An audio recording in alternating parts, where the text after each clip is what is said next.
हैरानी होती है, हंसी आती है। आप लोगों ने भी सुना होगा, मैंने भी सुना है, पढ़ा है कि पराये मर्द के साथ अगर कोई स्त्री एक रात बिता लेती है तो वो कानून की नज़र में गलत नहीं है। क्या कहिएगा इस कानून को, कुछ कहिए। मुझे भी समझ में आए इस तरह से। तो जैसे कहते हैं ना, एक रास्ता बना देना, कानून ने स्त्रियों के लिए एक रास्ता बना दिया, स्त्री के पुरुष के लिए भी रास्ता बना दिया कि टेस्ट ड्राइव करते रहो, एक आध रात की कोई बात नहीं है। एक रात किसी पुरुष के साथ, किसी स्त्री के साथ संबंध बना लिया तो ये कोई गलत काम नहीं है, कानून की नज़र में गलत नहीं है, तो आप आज़ाद हैं, बिंदास रहिए। ये कानून, ये सिस्टम हमें कहाँ ले जा रहा है और हम किस दिशा में जा रहे हैं? क्या कानून चाहती है हमारा चारित्रिक पतन हो? क्या कानून चाहती है कि हमारा नैतिक पतन हो? देखने से तो ऐसा ही लगता है, क्योंकि जिस अस्मत, जिस इज्जत की रक्षा के लिए कभी हमारे देश में जौहर व्रत होता था, कभी हमारे देश में जौहर व्रत होता था, स्त्रियां आग में कूद जाती थी अपनी सती की लाज के लिए, आज वो सतियां खुद ब खुद अपना लाज बेच रही हैं। और कानून भी कह रहा है कि एक आध रात से कुछ होता नहीं है, ये गलती से भी हो सकता है, परिस्थितिवश भी हो सकता है। तो मैं तो नहीं समझती कि ये कानून भारतीय स्त्रियों के चरित्र को ऊंचा कर रहा है।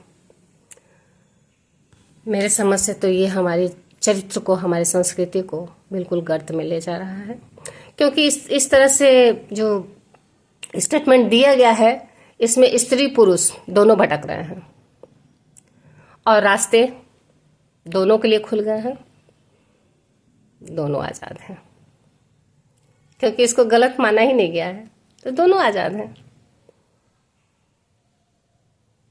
आपके विचार से ये कानून आपको कैसा लगा, बताने की ज़रूरत है।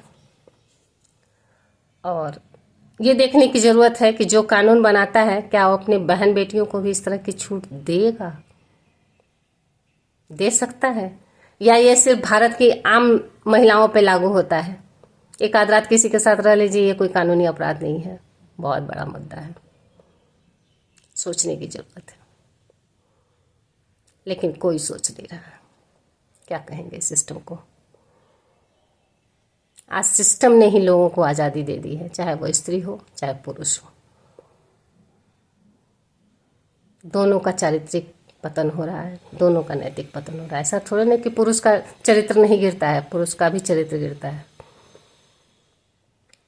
कहीं कोई आवाज़ आती है, जैसे मैंने पिछले वीडियो बनाया कि 8 साल से वो लड़की उसके संबंध में थी, फिर जब पता चला कि वो उसको शोषण से मोल नहीं दे रहा है तो उसने उसको कहा कि यौन शोषण। तो क्या केवल स्त्री चर्चे में रहती है? क्या स्त्री का जीवन बर्बाद होता है? नहीं, उस पुरुष का भी जीवन बर्बाद होता है।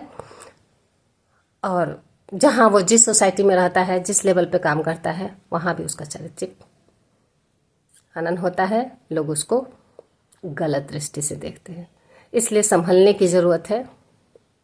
एक आध रात के लिए टेस्ट ड्राइव मत कीजिए। अपने चरित्र आपके हाथ में है, देश के हाथ में नहीं है, कानून बनाने वालों के हाथ में नहीं है। आपका चरित्र, आपकी ताकत है और वो आपके हाथ में है, और इस चरित्र को आप संभाल के रखिए।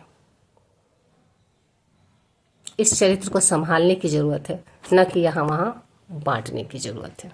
धन्यवाद।